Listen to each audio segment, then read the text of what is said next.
Pickle Rick Diaz.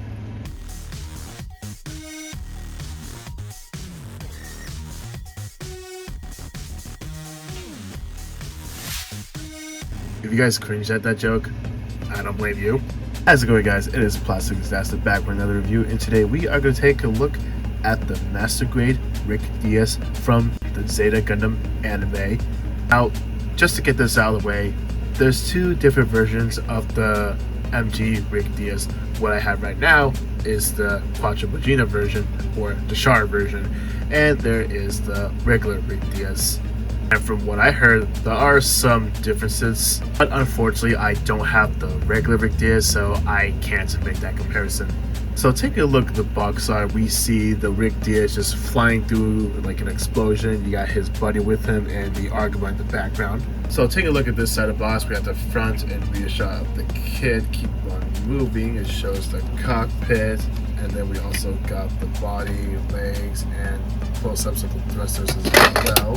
And this is a pretty big box, so things are knocking over. So take a look at this side of the box. It says something about a form selection, so something tells me we do have parts to make the regular Rick Diaz.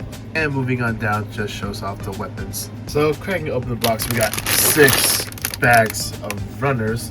We also got another runner that's not in the bag, and the old school manual just showing off the side profile of the mobile suit's head. And just to quickly go over the manual, here is what the line art of the Rick Diaz and some information, and I know it's in Japanese. And moving on over, I believe this is where you place the marking stickers or the dry decals. And looking at the parts list, looks like we are going to be using all of them, but we are going to have a few leftover poly caps. And moving on to the next page, just shows off some nice art of the head, arm, legs.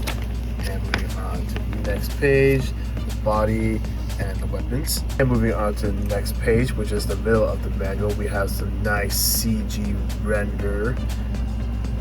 And moving on over here, we got some inner frame of the mobile suit, the rear shots, got some close-ups of the thrusters, the front view, and the painting guide you're planning on painting it. And finally, moving on to the last page, just shows where you gotta place the marking stickers. And the back of the manual, again, shows off the front and rear shot of the model kit. So starting off with runner A is gonna be a multicolored runner. We got like a big chunk of black, a little bit of red, and a beam saber effect parts, and a clear green piece. The B is going to be all red parts, as well as runner C. Next up, we got runner D, runner E, and runner F. They all are going to be the dark brown parts. Runner G is going to be the inner frame parts, as well as parts for the clay bazooka. And runner H is going to be more inner frame parts. And runners I, you got J and K, they're gonna be the lighter bluish gray parts. Finally, we got an old school polycap runner, as well as dry transfer and marking decals. Okay, so that's gonna be it for the unboxing. Now the question is, does the Rick Diaz need a 2.0? Well, I don't know for sure, but let's find out. So I'll put it together right now. I'll see you guys right after.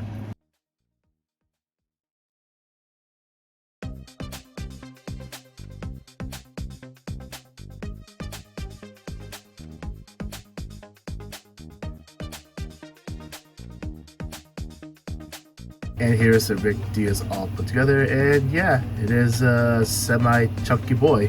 Here's the surprising part. Whenever you think of like a big, chunky mobile suit, you might think, oh, it's got a lot of parts. Here, I think there is a appropriate amount. And I also want to point out how good the color separation and the engineering is on this kit. Like right here, for example, I know I should take my nut marks better, but what I'm trying to say is that yes, this is a seam line, but if you look really closely, it looks like a detail. It's just so that this little area on top is a seam line. And of course, the little binders that goes all the way around, that is a seam line. And since we're on the backpack, let's move on to accessories. Now, I know it is missing the bazooka, which is right here. It does clip on to the side of the backpack right here. And I also want to appreciate that this is all like the weapons you get, and you can put them all in the backpack, like the 2 little guns right here, the bazooka I already mentioned, and the beam saber. Okay, here's one thing I want to point out. Now, even though these little tabs right here on the gun and the bazooka, it should plug in onto the hand, right? The thing is, it does get a little awkward, like to hold like that. I mean, don't get me wrong, it's still, you know, hanging on. Now, when I gently push it to the side, it's not going to come off. But when I push it from the top, yeah, it's not the best grip. But again, it tried. The one more gimmick I want to show you is that if you pull this piece up and then bring this down, you get little Vulcan guns coming out of the head. And for those who are wondering, well, where's the cockpit? It's the master grade, right? Well, yes, you are correct. The cockpit is right inside the head. See that right there? That's the pilot seating figure. Alright, so before we move on to the articulation, let's talk about some extra parts besides the beam saber I didn't mention before. Keep in mind, these extra parts I mentioned, they're for the standard Rig Diaz. One of them would be the parts for the shorter back skirt and parts for the altered knee armor. Except you have different thruster parts if you don't want to do with the round ones, and you also have different pieces or alter pieces for the wing binders. Moving on with articulation, the head can move side to side, and no, it can't rotate all the way around, and it can also go up and down just a little bit. Moving on to the torso, you do get a bit of an ab crunch and a wide range of movement because there's like a ball joint down there. The shoulder can swing forwards and backwards, and this part of the shoulder right here, this flap can move up, and the arm can move this high up, which is pretty good. Okay, bicep rotation, bend at the elbow more than 90 degrees, and speaking of the elbow, this can move side to side. And moving on to the wrist, it is on the ball joint. And moving on to the hand, the thumb is on a ball joint, and these 4 fingers, of course, are all on ball joints, and they have a hinge, which can do this. The front skirt can move out. I mean, it is on a ball joint, and the side skirt can move out. The back skirt can move out just a tad bit. There's a ball joint on the thigh.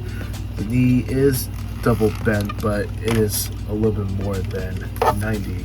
And as for the feet, it can move this far, it can move back that far, and of course it is on a ball joint. It does everything what a ball joint does, and a pivot is actually not so bad, but if you take out the armor, it's a really good pivot. Moving on to the backpack, well, the binders are on a ball joint.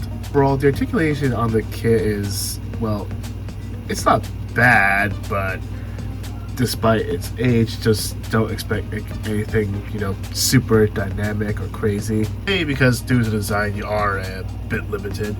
Moving on to size comparisons, here it is right next to the standard size GM Sniper 2, and from the looks of it, looks like the Rig Diaz is just a tad bit taller. Finally, you got Prime, SD Ariel, and Lego Batman. So that's going to be it for the size comparisons. Let's move on to my final thoughts. Before I move on to my final thoughts, I forgot to mention you get the 1/100 scale figure of Quadro Vegeta. Okay, now we can move on to my final thoughts. Overall, the kit is not too bad. After handling this kit for a while, it's actually pretty solid. I have no loose parts, well, except for these little guns in the back. Also, if you really want the Rig Diaz like to hold its weapons, you gotta have to be patient with it, like I mentioned earlier. You know what? Let's hope they do a Rig Diaz 1.5, you know, like how they did with the Dom. Let's hope Bandai does that. Now, I did say it's not a bad kit, but hopefully I did shine a little bit of light on this. Now, if you really want a Quadro Vegeta mobile suit, I'm pretty sure like a lot of you guys are gonna go with the Yaku Shiki instead, and I don't blame you. And if you're a Zeta fan, I hope you give this kit a chance, and maybe you might like it as much as I did.